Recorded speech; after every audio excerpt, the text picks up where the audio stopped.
Can Ole Miss actually beat LSU and Arkansas on the road?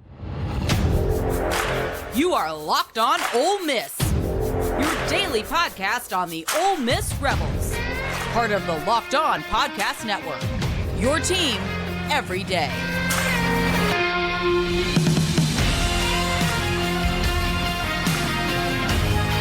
Hi, I'm Stephen Willis, a former staff member at Ole Miss and a 10-year veteran member of the national media with Yahoo Sports.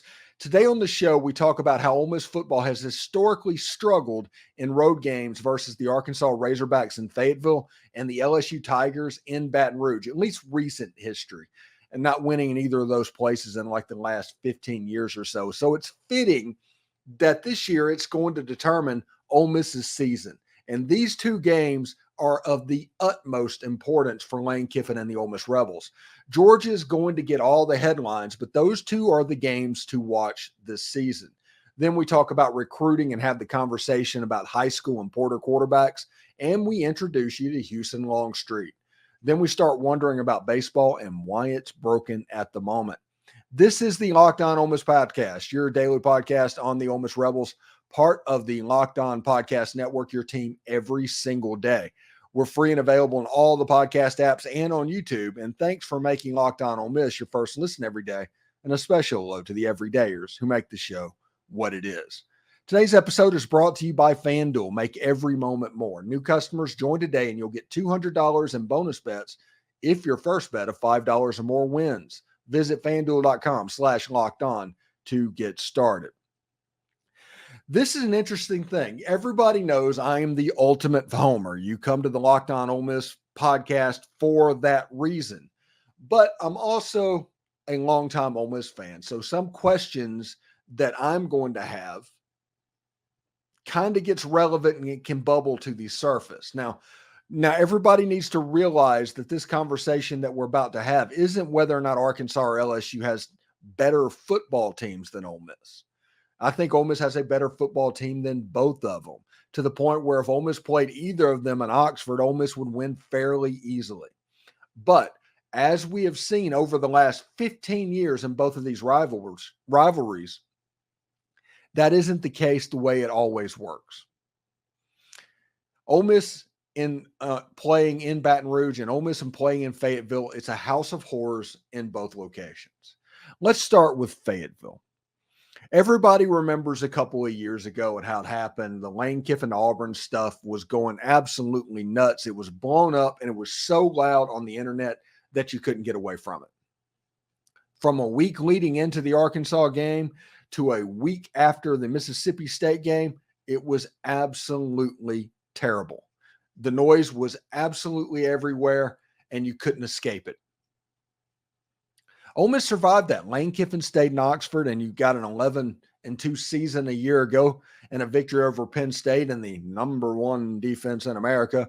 And everything, it got back on the tracks. Everything was fine. All the problems that was being had in November of 2022 kind of disappeared. But that Arkansas game, that was Kendall Briles last year there, KJ Jefferson, who desperately wanted to put it to Ole Miss for not recruiting him. I think it was like 38-5-0 or something like that at halftime. It was a boat race, a supreme boat race. Ole Miss didn't quit, for its credit, and ended up getting beat a week later against Mississippi State. But that is an example of how this game goes, because Ole Miss had clearly the better football team in that game. I did a crossover with John Neighbors. And we were sitting there talking and we were getting ready to do our picks and all of our pre-show stuff and do a little inside baseball there just to let the other one know how the pick is going to go. And I picked Arkansas to win that game. And John Neighbors was like, what are you talking about? This Arkansas team is not particularly good. And I was like, that doesn't matter. Until Ole Miss wins up here, I'm going to assume they can't. Because it's a house of horrors. It goes back to 2008, the last time that Ole Miss won in that Jim Walter home of a stadium they call Reynolds Razorback Stadium. But once Ole Miss wins there, it'll become what Little Rock is. It'll become what Oxford is, to the point where Ole Miss can use their talent to get past Arkansas. But right now it's a mental thing. And when it comes to team sports, I am always concerned about these mental problems. Now, if you look at LSU and Baton Rouge, that's a game that Ole Miss has a chance to get there 6-0. Let's look at the schedule. August 31st, Furman. September 2nd, MTSU. September 14th at Wake. September 21st at Georgia Southern. September 28th, Kentucky. October 5th at South Carolina. And if you just go by chalk and what should happen, if you play the games on paper, which we're going to do pretty consistently for the next 4 months, those are 6 games that Ole Miss should absolutely win. So Ole Miss should go into Tiger Stadium 6-0. Ole Miss has went into Tiger Stadium twice in the last 10 years, 7-0. They've walked out with L's both times. So even when Ole Miss is good, they've had trouble in Tiger Stadium. This isn't the 80s and the 90s that we remember of Ole Miss being able to go into Tiger Stadium and kind of handle business. The home away from home that was Tiger Stadium, if you think about what Johnny Vaught did back in the late 50s and early 60s, hey, we'll just go down there and play a football game because we'll make more money and we have just as good a chance to win. That doesn't exist anymore. And LSU kind of has the upper hand right now in Tiger Stadium. It's going to be 100,000 crazy, drunk, rabid fans, and it'll probably be a primetime game. And Ole Miss can just expect that night to be unhinged. Ole Miss comes in 6-0. And this rivalry, I don't care what anybody says, the Ole Miss LSU rivalry is one of the best in college football when both teams are good. It's not whenever one of the teams is bad. It's real quick to dismiss when there's a bad team involved. But when both teams are good, this is one of the top 5 rivalries in all of college football. Ole Miss is going to walk in at 6-0 into Tiger Stadium, which means that's going to elevate all the fans of the LSU team. Now, we don't know how good LSU will be. They had trouble defensively. They have not changed much personnel. They changed their coordinator. And you're going to lose an all-world type quarterback and replace him with more of a pocket present passer. So I don't know exactly how it look. Ole Miss on paper will have the better football team against the LSU Tigers. And for the first time, I don't know, for the first time in a while, Ole Miss has the better team on paper than the LSU Tigers. Ole Miss is going to have the better team on paper against the Arkansas Razorbacks. So that is what you need to realize going into this situation and why it's an important situation that Ole Miss wins the game, takes care of business. If we want Ole Miss to have that special playoff run that we all want them to have, anybody that's watching this podcast is probably wanting that to happen. You need to win on the road against Arkansas and LSU for the first time in 15 years. Ole Miss is going to have better teams than both of them. So this isn't a situation to where it's like, hey, if we can just win in Tuscaloosa. No, it's not like that. But the mental hurdle, the curse of the Bambino, the GOAT, these things that become self-fulfilling prophecies have to be avoided, and you don't get beat by the logo on the side of the helmet, which you're not playing Alabama for the next couple of years, which that works out pretty great. Ole Miss, believe it or not, had their run, their glory days, without playing Alabama and Auburn. They didn't do them. They didn't play when Ole Miss was really good. That's just the way it worked out. Alabama is not going to play Ole Miss the next 2 years, 2024 or 2025. Auburn's not going to play Ole Miss the next 2 years. You're going to avoid the state of Alabama altogether. So that adds a little bit of added importance to the third A, as my dad calls him. He says your season all comes down to how you do against the A's. And that's the Alabama, Auburn, and Arkansas. The only A that you're going to see this year are the Arkansas Razorbacks, a game that you are going to be a severely more talented football team than. Now, with Bobby Petrino, and they're going to look a lot different, but they're not going to be there yet. Picture, 2013 or 2012.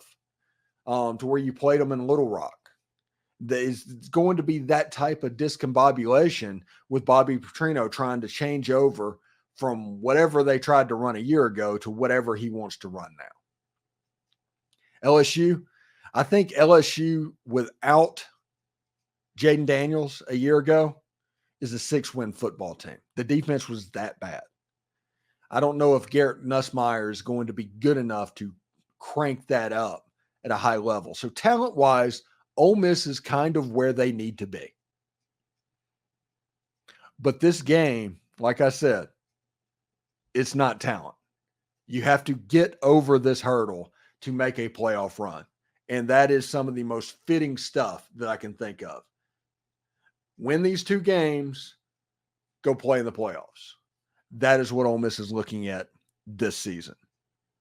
Thanks again for making Locked On Ole Miss your first listen of the day. The offensive player that has the most, respect at the quarterback position is Husan Longstreet. And we'll talk about whether you should recruit a high school quarterback or a portal quarterback coming up after this. The sports calendar is loaded, and FanDuel is making it even more excited to get in on the action because new customers get $200 in bonus bets with a winning $5 bet. That's $200 you can use on the tourney, MLB, NBA, NHL, and so much more. Visit FanDuel.com/lockedon to make your first bet a huge win. FanDuel, it's America's #1 sports book. Are you cutting on the TV to like ESPN and Fox Sports and you have to turn down the volume because of all this shouting? You can make the switch to Locked On Sports today. It's a free 24/7 sports streaming channel programmed for you every day to bring you the biggest sports stories without all of that screaming. Locked On Sports Today brings you can't miss analysis, opinions, and news, streaming 24/7 on YouTube or on the free Amazon Fire TV channels app. Part of the Locked On Podcast Network, your team every single day. Now, there's 3 quarterbacks that I think Ole Miss fans probably need to pay attention to from the 2025 cycle. This does not mean that Ole Miss will get even one of them, or even if they want to get even, if it's a must get. Because if you look at what is on the roster currently, now this is quarterback, so you always want to get one, but you have Jaxson Dart who is leaving, but after that you have Walker Howard and you have Austin Simmons and you have AJ Maddox. Those are the 4 scholarship quarterbacks that are currently on the roster. You remove Jaxson Dart, you want to add a 4th scholarship quarterback. The 4 guys that you probably need to pay attention to are Deuce Knight from George County in Mississippi, somebody that is a program-changing type of quarterback. He's a current Notre Dame commit. Ole Miss has a relationship with him. Notre Dame has their hooks in pretty hard, though, at the moment. Keelon Russell, a Southern Methodist University commit, SMU, who has visited Ole Miss as recently as a couple of weeks ago. And then you have Husan Longstreet from California as well. Now, Husan Longstreet as a quarterback is interesting, and most people probably don't know much about him. There's a couple of things that I've been told recently. There's a crystal ball in at the moment for Texas A&M. So you hear, okay, he's going to Texas A&M. And if you ask anybody about it, he's going to Texas A&M. I got off the phone with my people at Auburn today, and Auburn thinks that they made a move on him as well. And he's saying a lot of the same stuff that you heard whenever all the Texas A&M came. And he has visited Ole Miss during this East Coast swing as well. He's a good quarterback that stylistically fits what Ole Miss does at that position. It is interesting that these 3 quarterbacks, which I would consider all 3 of them elite type quarterbacks, it's one of those situations, if you get any one of the 3, you should be happy with it. And if you don't get any of them, there's a good chance that could happen, and then you have to go into the transfer portal. So in my opinion, I think that the 3, you probably need to draw a line underneath those 3 and go to the portal after that. Now, you don't need a super quarterback. You're not going in the portal to get a starter. You're going into the portal to get depth. You're going into the portal to get security. That's what that would be if you went in and went that direction. But Husan Longstreet, he's a dual threat quarterback, an excellent arm throwing the football. Like I said, California football, the personality type can be a little bit different. Everybody knows how Matt Corral was at Ole Miss. Everybody loved Matt Corral for what he did at Ole Miss, but everybody got that personality a little bit. Jaxson Dart had played out at USC. He's got a little bit of that West Coast personality altogether, but Jaxson Dart's from like the suburbs of like Salt Lake City in Utah. And so it's not completely ingrained. He's a little bit more good old boy than true California surfer boy. Husan Longstreet, I imagine, is probably leaning more towards Matt Corral. Deuce Knight would lean more Jaxson Dart, just to let everybody know. Keelon Russell, I think, would be real similar, although he's a Texas kid. So their personality is a little bit different than all of that. As a quarterback, he is a good player. He uses his legs, he uses his arms, and his arm is pretty special as far as his accuracy down the field. He has the ability to make all sorts of plays for his high school out in California. So I think other than those three players, I think if you can get Deuce Knight, Keelon Russell, or Husan Longstreet, you take them. No questions asked, make it happen. If for some reason it doesn't look like you can get those guys, I don't think you take a high school quarterback in this class just to take one. I think you go get some security, because what is likely to happen, in my opinion, you're going to have a quarterback competition between Walker Howard and Austin Simmons for the 2025 quarterback, and also AJ Maddox. I don't want to take him out of the competition as well. The loser of that quarterback competition is likely going to transfer, whether it be Austin Simmons or Walker Howard. That's just the way that college football in 2024 works. And you're going to want security at that point, because let's say Austin Simmons wins the quarterback job. Now he's going to be a redshirt sophomore taking over, backed up potentially by AJ Maddox. And then you bring in somebody for security that should something happen to Austin Simmons, it's not as dire of a situation. Granted, 10 years ago, you would just have a situation where Austin Simmons wins the job. Walker Howard sits behind him, and you just can kind of assembly line that quarterback room. That's not how college football works these days. And Austin Simmons, who is becoming a star around campus, you can see that if he is the top guy on there, people are going to want to follow that guy. He's another person that has kind of a magnetic type personality. We don't hear much about Walker Howard. That doesn't mean that Walker Howard's not good. That doesn't mean that Walker Howard's not going to win the job. That doesn't mean any of that stuff. That means simply that he doesn't play baseball. Because if Austin Simmons didn't play baseball, we wouldn't have any of this outside stuff coming in with him doing both sports. So I don't think that we need to take hype and translate that over to a quarterback competition, because you're going to get a false equivalency if that happens. But whoever wins that job, and I tell people all the time, don't root for a quarterback. Don't be Team Austin and Team Walker, even though everybody is going to get on there. You had Team Matt Corral and John Rice Plumlee. You had Team Spencer Sanders and Jaxson Dart. Everybody remember that one? Jaxson Dart and Luke Altmaier. These quarterback competition factions developed. And at the end of the day, you just want a quarterback to absolutely win the job. If he wins the job, you're in good shape. Your team's going to be better. If there was a clear winner, doesn't matter if they transfer, you have a clear winner. So everybody should essentially root for a clear winner at quarterback. What you don't want to have happen is, kind of 6 of one, half dozen of the other. And that happens can be problematic, and your offense might be worse off because of that. So root for a winner, don't root for a specific winner.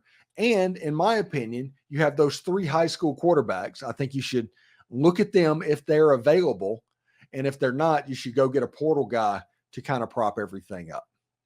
That is my opinion on that. But Husan Longstreet is a good football player, and his film is really nice. Still more to come on Locked On Ole Miss, part of the Locked On Podcast Network, your team every day. You know, baseball right now is broken, and I think it's time that we have a conversation about exactly maybe how it's broken. So stick around for that. Fire TV is your destination for sports, from live games to highlights to in-depth analysis. Fire TV offers amazing viewing experiences with smart TVs, as well as the Fire TV stick that you can plug into your existing TV that provides access to millions of movies and TV episodes, as well as free and live TV. Whether it's the opening weekend for baseball that just happened or the college basketball tournament that's still going on, you're going to want to have a Fire TV. Fire TV also recently created the Fire TV Channels app to deliver a constant supply of the latest videos from your favorite sports brands, all for free. That includes all of us here at Locked On and most of the big pro leagues and college conferences as well. Fire TV Channels let you dial into all the game analysis, highlights, and more to keep up to date on the latest on the wide world of sports, March Madness, NBA, MLB, and a lot more. Not to mention all the great news, entertainment, gaming, and cooking videos as well. Check out Fire TV Channels on the Fire TV and Alexa devices. If you haven't checked out Fire TV Channels, you should. Trust me on this. To learn more, visit Amazon.com/LockedOnFire TV. Thanks for making Locked On Ole Miss your first listen of the day, and shout out to the everydayers. Locked On has launched the first ever national sports 24/7 streaming channel on YouTube, and now it's also available on Amazon Fire TV in the free Fire TV Channels app. Locked On Sports Today is here for you 24/7, covering the top sports stories of the day with the local experts of Locked On, plus our national shows that cover every single league. Find Locked On Sports Today, now available on the free Fire TV Channels app. Be part of history. All right, let's change the subject just a little bit. And baseball at the moment at Ole Miss is broken. This isn't, I don't think it's a fault necessarily of Mike Bianco, but you see people online, and my Twitter DMs are just blown up about the Ole Miss and their need for a pitching coach. And this is the same staff that has been there, churning out Friday night starter after Friday night starter for the better part of 20 years. It's the same staff that's there. The problem for Ole Miss got the benefit of the COVID year.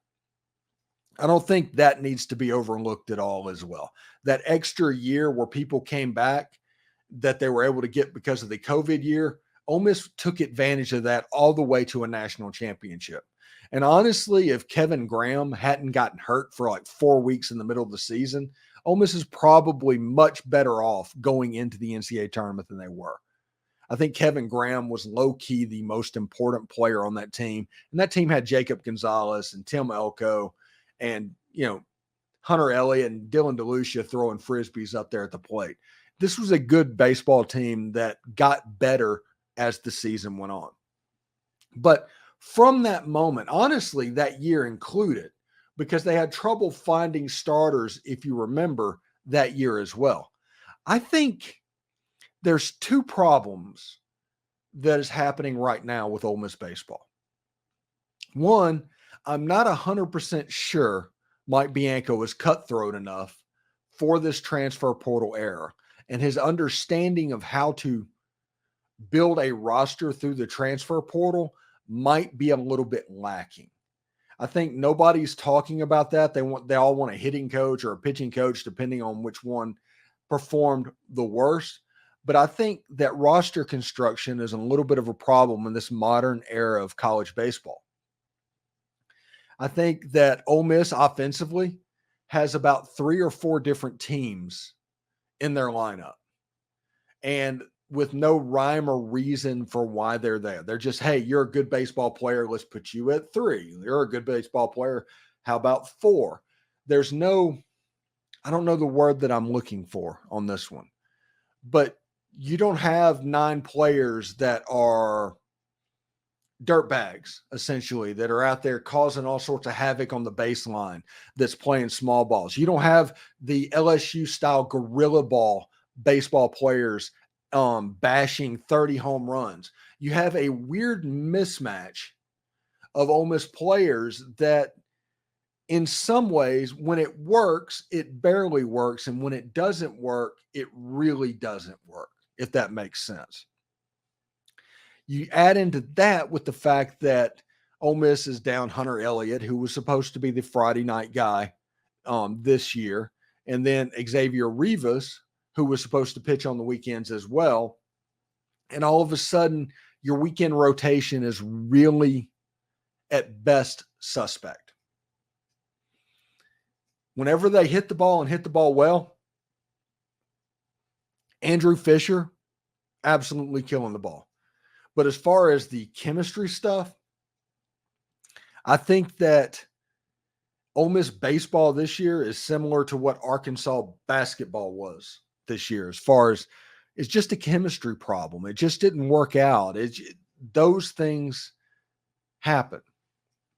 Now, how do we fix this? I don't know that a change is necessary. You see people online all the time talking about that. I'm not ready to have that conversation.